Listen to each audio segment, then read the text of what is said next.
Thank you everyone so much for coming to the session on visual and performing arts options. I'm going to talk a little bit about a lot of different things while we're here tonight. And I will be honest, and you may have heard this from some of your other sessions that you've been in, but so much of what happens when students are applying to visual and performing arts programs really depends on the school and the program and the institution itself. So I'll share a lot of what will hopefully be really helpful general information, and I'll talk a little bit about the programs that we have at DePaul towards the very end. But I do want to just underscore that I'm not the end all be all on all of this information. And there's a lot of other great resources that you have out there. So without any further ado, thanks again for coming to the session. My name is Annie Mills. I'm the Associate Director of Undergraduate Recruitment and Admission at DePaul University. I am also a regional representative for DePaul, and I am based in San Diego. And I work for the most part with students in California with a little bit more of a focus on Southern California. That said, I know a lot of the counselors at your schools and was very eager and happy to agree to talk a little bit more about visual and performing arts for you all. I would like to recognize my colleagues in RACC, the Regional Admission Counselors of California group. It's an organization that represents many different schools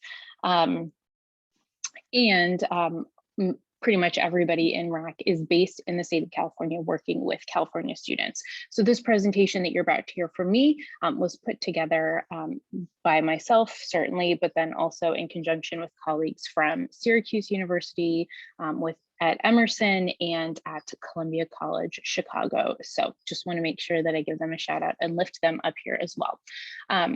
I'm going to, I will be honest, I can't really see anything coming into the chat very easily because I've got lots of things going on my screen, but I will do my best to keep an eye on it and take a look at what's coming in there at the very end in the event that we have time for questions. Okay, so we will go ahead and get started. There are, as you may have begun in your research, if you're looking into visual and performing arts programs, there's a lot of different types of art schools out there. So before you as a student can really find the one that is best for you, I think it's really important to have a conversation with yourself about the experience you're looking for when you are thinking about studying the arts. The academic structure of a school itself can have a really big impact. And so I suggest that students think through a couple of different types of things and ask themselves these questions. Start off, are you going to be happier as a student and more academically fulfilled somewhere if everyone around you is only studying art? Or are you going to be happier somewhere where arts are just a piece of this greater university experience? What type of training have you had so far? And what type of training do you hope to get by the time you're done with your college experience? What philosophy, we'll talk about that a little bit here in a minute, but what philosophy aligns best with your own artistic process, your product, your future goals? Why are you interested in studying the arts? Are you interested in studying outside the arts? And then what physical environment fits you best? You know, arts programs are offered in big cities, small towns, and everywhere in between. I think it's really important to start thinking about these types of things as you start to explore. In your research, as you're going through your college search process and your visual and performing arts school search, you're going to typically come across 4 broader categories of art programs. The first is what we would call an art school or a 4-year art focused school. These tend to be what people most traditionally associate with art schools. So highly competitive. The coursework is focus is on art exclusively with a really high quality level of instruction. You may also come across conservatories. You will come across conservatories. The academic experience there really focuses intensely on professional orientation in the arts and your skills. The coursework focus is really arts intensive with a much lighter load in your outside art courses. Conservatory schools, at least at face value, can be a lot more expensive, but they often have a lot of funds that they can give to the most talented students. You also may be likely to find a cut system at a conservatory school. You may also find visual and performing art programs offered at liberal arts colleges. In this setting, of course, it's liberal arts school. All students are going to get that broad-based liberal arts background, and then you'll dive deeper into a particular area via a declared major in the arts. And so the thought at a liberal arts institution is that your studies outside of the arts should and will influence your creative process and how you approach your arts-based courses. Usually at these schools, you get a little bit of a broader sense of that traditional college experience as well, and then can develop skills that'll be useful if you do not end up working in the arts. And then lastly, there are also plenty of universities that have individual schools or colleges within them that focus on visual and performing arts. The benefit of experiences like that is that those expanded options are usually available as part of, along with part of that larger school. So students have the opportunities to cheer on a Division I athletic team, to be part of non-art focused clubs and organizations, to have increased flexibility to change your major or double minor, any of those different types of things. And of course, then I'll say there's exceptions to every rule. And as you're going across your search, you may come across options that blend programs together or these kind of styles. So as an example, DePaul University has a very strong School of Music and a very strong theater school. And I see some questions in the chat coming in about animation and film and television. And that's probably about all I have room to actually see coming through. And we are a liberal arts and research focused institution with conservatory style programs in music and theater. And then almost this kind of liberal arts approach to film and to animation, though we offer BFAs in both of those areas. So we are in a lot of different ways, an exception to the rule. So these are just kind of a little bit more general overview pieces. And then as you are exploring these schools, you might also hear a little bit more about the philosophies that they have. So if a school talks about a technical philosophy, they may have a more defined look at the process and product behind your craft. If a school is talking about conceptual philosophies, they may place an emphasis on theory and philosophy with consideration of new work that kind of expands the genre that you're studying. And then you also may find schools that describes their programs as traditional or classical kind of in relation to contemporary programs. And there's not an overall best type of school or philosophy of a school. Again, it's really important though, I think, to be prepared with vocabulary like this so that you understand the particulars of the schools you're considering and then find the best fit for you. So then as you explore art schools, you're going to see a really large variety of different degrees offered. How your academic experience is structured can again really play a big part in if a program is going to be a good fit for you. And typically we would refer to kind of two families of arts degrees. There's this Bachelor of Art degree option. It's a little bit more familiar. It gives students that broad liberal general studies base with about a third of your academic coursework in your art focused major, whether that's visual or performing arts. A Bachelor of Art degree could be a really good fit if you as a student are undecided within the arts, or if you know that you want to double major or minor in perhaps something that is not within that arts kind of family. These degrees the Bachelor of Art degrees are probably going to be more often found at a liberal arts college or a larger university kind of option. Then the Bachelor of Fine Arts and Bachelor of Music option is kind of typically structured the inverse. You're going to spend more time, about 2/3 of your credit hours in your major, and then the rest of your time in your liberal studies and general studies curriculum. The way that these programs are structured is much more focused and sequenced. And as a student, you'd be more likely to see these degrees at a conservatory, at an art school, or even within that conservatory style school within a college or university. Again, none of these degrees are better or worse than another, but they certainly could be a better or worse fit for you as a student and for you as an artist and for you as a learner. So really take some time to think about what you're excited to learn more about, and then let that help drive your search. As you search, you're going to see a really large number of majors that can fall into this kind of family of visual and performing arts. And in fact, this list that we have here on the slide is not exhaustive. It's a very small sampling of some of the many majors that could be represented at the different schools that you are considering.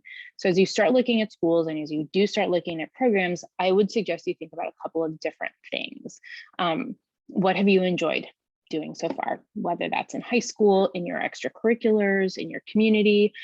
What is it that you've enjoyed doing so far that's related to the arts? arts, and what are you interested in doing more of moving forward?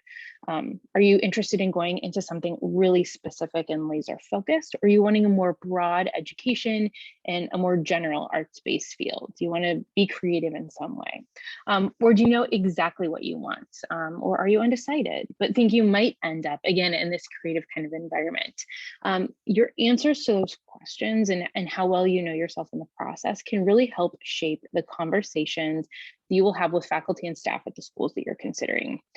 I would suggest when you are exploring programs, when you're talking to admission counselors like me, when you're talking to colleagues who might be working in specific arts-based programs or visual and performing arts-based majors, you can ask how the curriculum fits with your interests, how the background of the faculty members really plays into what they're teaching. What is, this is what I'm interested in. What is this degree even called at your school? A lot of times really similarly named programs can focus on different skills or topics depending on the school. And then is there flexibility to study multiple areas or change your mind? And if you're a student who might be a little bit more undecided or kind of open to persuasion when it comes to art and visual and performing art options, I think keeping flexibility in mind is a really important part of the process and will hopefully help you end up finding a school and a program with a good fit.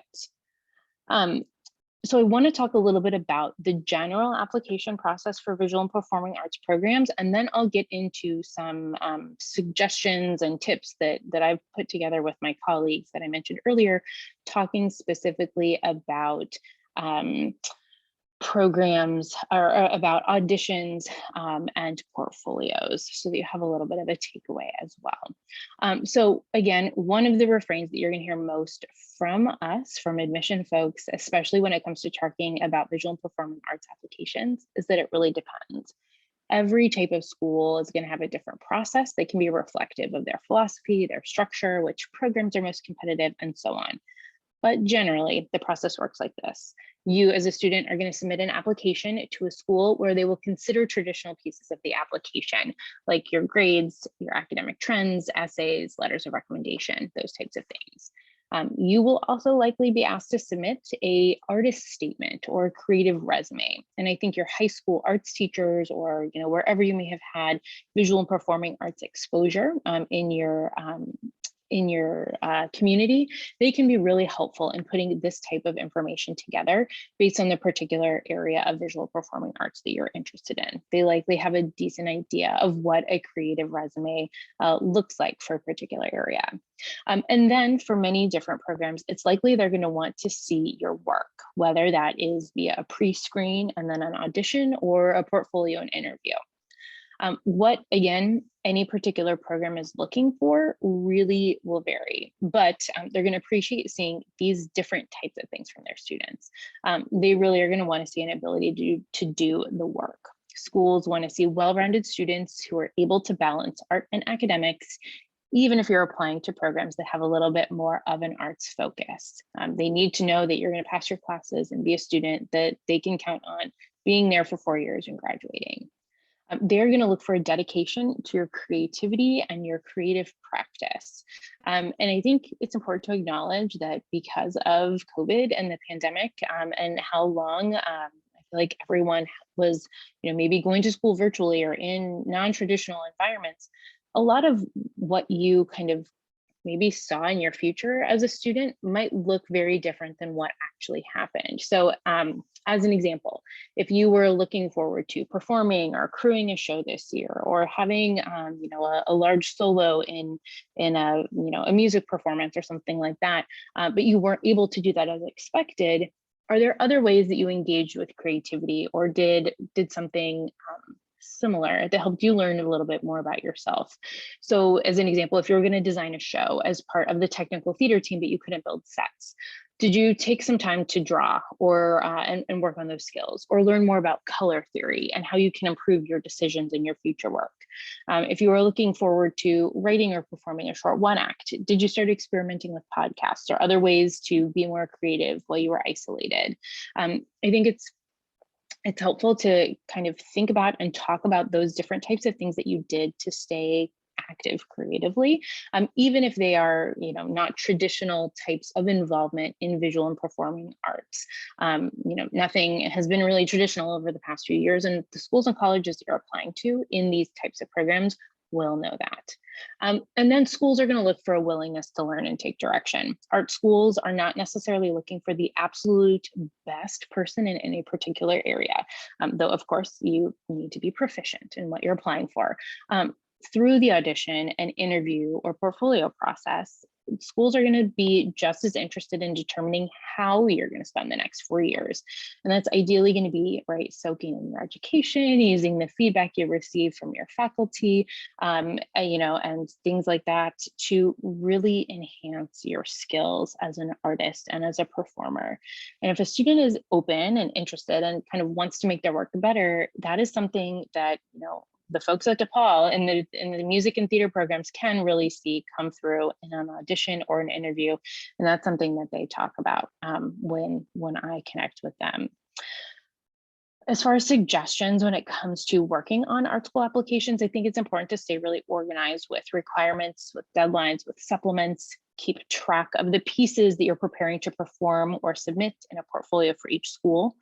Communicate with your admission rep to ask questions if you're confused. And I would say that's ask questions if you're confused about what they want for the application process, but also questions that might be really different school to school. If you're an animation student or if you're a film student, who owns the work that you've created when you're done? That is not necessarily the same answer institution to institution. So figuring out what you need to do for the application process, but then also what your environment's going to be like at the school and what your reality, how that could be different. Those are all really good things to stay very on top of. Make sure that you're opening up communication you receive from a particular school. So if they invite you to sign up for an audition or interview, which could be virtual, could be in person, could be a little bit of both in the coming years, make sure that you're signing up for those auditions or interviews quickly so that you have your choices of spots and times, and you can pick something that really works for you in your time zone. And the other possibility is that you could miss out completely on signing up for spots because they don't have an unlimited supply of faculty to meet with students or to sit in on auditions, those types of things. I also really encourage students to give themselves a lot of time. Don't submit the application to the school on the deadline for the School of Music or the deadline for the theater school. Start the application process to the institution a few days in advance in case there's multiple steps that you need to do to set up an account, or it takes the school several days to download your initial application. That can definitely happen over a weekend. And I know that this happens every year when I'm working with students at DePaul, that they don't realize it takes us 24 to 48 hours to download their common application. We have to have their common application before we have a space available for them to upload pre-screens, portfolios, those different types of things. And I work with students every year who miss out on applying to our conservatory style programs because they don't give themselves enough time to do this. I also encourage students to save samples of their work, back those up, and then back up the backups. You can never be too careful when it comes to making sure that you've got copies of your work, whatever that looks like for you, on hand. Okay, now I want to give some tips and tricks on both auditions and portfolios. And I'll say again, last kind of caveat, these are general pieces of advice and you can and always should use all of the resources you have available to you. The admission counselors at the schools you're applying to, your teachers, any outside counselors, instructors, or coaches you have for their suggestions as well. Okay, so for auditions, we'll dive in here first. Auditions are a way, of course, for a school to get a sense of your creativity, your expression, and your skill level. And depending how they're conducted, you may also be interacting with other applicants. So schools can see how you work and perform with others. You're not going to just go to school in a vacuum, especially if you are a performer. Oftentimes, theater and musical theater will include some type of pre-screen round of the audition. Those are usually pretty short clips. You may even be able to film yourself, with like an iPhone or an iPad or something like that, but they don't always have to be incredibly highly produced. They really are just looking to get a sense of you and your presence. Typically, you'll be asked to prepare contrasting monologues or vocal pieces. This could include a dance call if you're there for musical theater. You might be even learning that dance via a virtual class or something posted to YouTube and then expected to be able to replicate and perform when you get there. When you're selecting monologues, our theater faculty suggest that you pick something appropriate. Choose a character, choose a dialect that are relatively similar to you, to your background, to your age. They're going to be looking for your acting skills without a huge range to really get a best sense of who you are. Also, when students are looking at choosing monologues, it's important to be familiar with the entire play, as it's very fair that you could get some follow-up questions and you want to be ready to answer them. They could ask you things like, why did you pick a monologue from this character in this particular play? How does this scene, this speech inform what happens later on? You definitely want to be prepared to talk about that. For musicians, you may likely be asked to come with some prepared pieces, but they'll also likely ask you to do some technical work, maybe scales or some sight reading. Especially for musicians, I would say give yourself plenty of time to get there and to warm up and to get comfortable. And I would say do this even if it's a virtual audition. Even if it is, focused mostly on your performance, you will also likely have a short interview portion, or at least a few questions, not just come on stage or turn your camera on, perform, and then, kind of shut down or walk off the stage. And then, of course, for any student, think as much as you can when you go into auditions about how you might make yourself comfortable.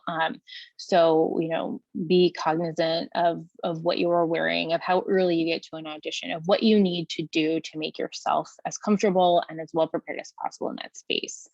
If you are auditioning virtually, think a little bit about, again, appearance, but then also maybe about what's going on in the background. It can be really hard to find a quiet space that is not incredibly distracting. And I say that's sitting in front of a huge bookshelf with lots of stuff going on in the background, but just be as thoughtful as you can about where you are and where you're joining your auditions. And then moving on quickly to some suggestions about portfolios. Portfolios are also really designed to give the admission office a sense of not only your skill level, but your sense of composition, color theory, that same desire and willingness to learn and soak in knowledge. They'll be looking to see how you interpret things and ideas in front of you into whatever your preferred medium is at the time. Portfolios are often used for fine arts, but could also be required for theater tech, for film, for animation, for game design. There's lots of different types of things that they could ask for a portfolio. To prepare for your portfolios, putting those together, save everything you make. It will give you, of course, this great retrospective on how much you have advanced as a student and as an artist, and you never know what type of thing they'll ask for in portfolios. I think it's important to know that portfolios typically do not all have to be in the same medium. It gives you as a student an option to showcase your variety and maybe the different things you've dabbled in throughout the course of your artistic career. But it is important to still think about cohesion and curate your portfolio of images, I think, really thoughtfully. I've heard multiple people say that you should approach your portfolio once it's done, kind of take a step back and think about it in the larger context. It should feel like a good book. It should have a beginning, a middle, and an end. It'll be rare that you're submitting in a portfolio the actual work itself, especially if you're, like a ceramicist applying to a couple of different institutions. So you're gonna kind of need to be prepared to photograph your work and ideally photograph it well. So this could be something that, the spring break or the summer, depending on your year in school, you spend some time taking an online class or watching some YouTube videos on how to photograph your work well.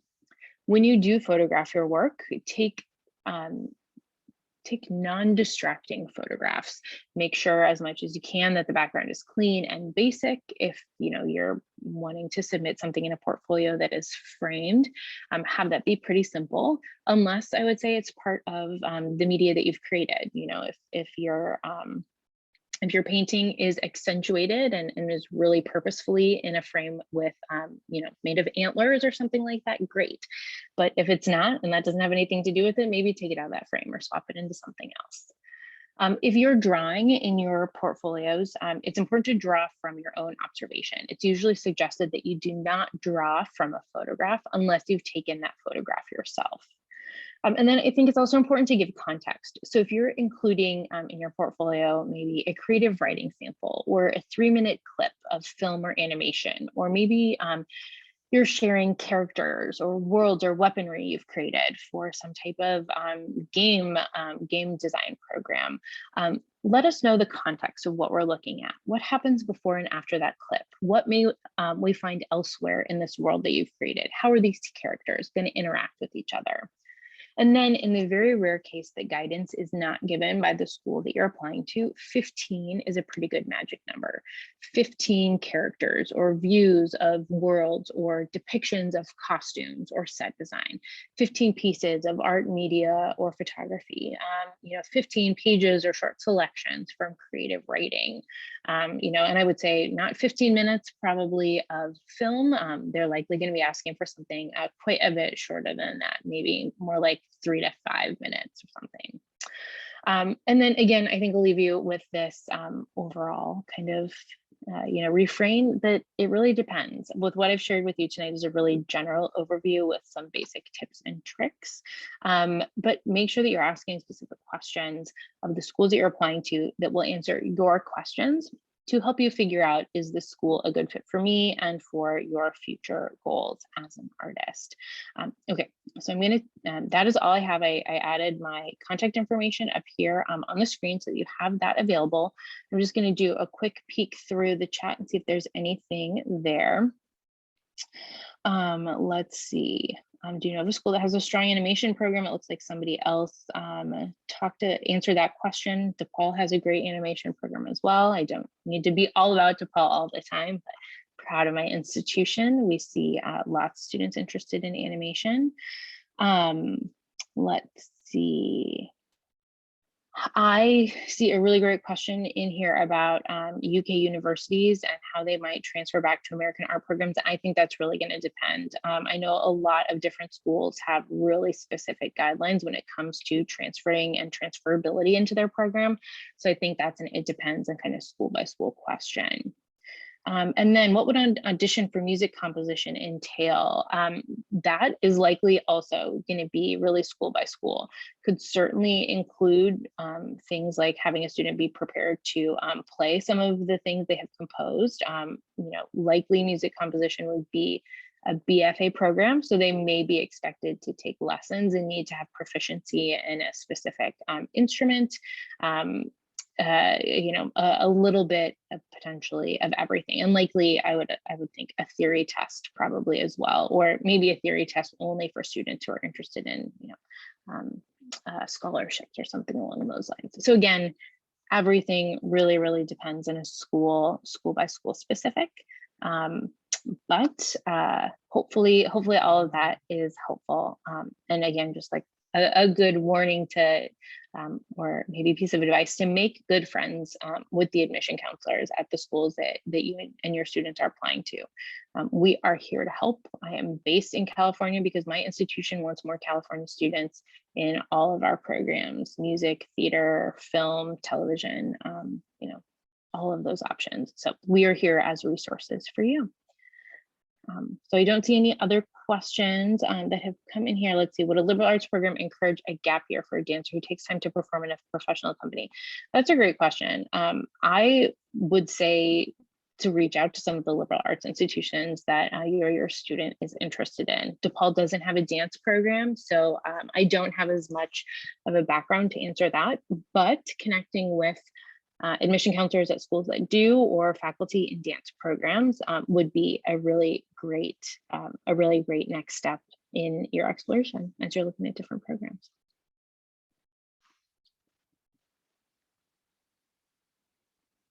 Wonderful. Well, thanks all for being here. I know there's another session starting in just another minute, so feel free to go and take advantage of the other great resources that you have here tonight. And thank you so much for joining. I hope everybody found at least something new and something helpful.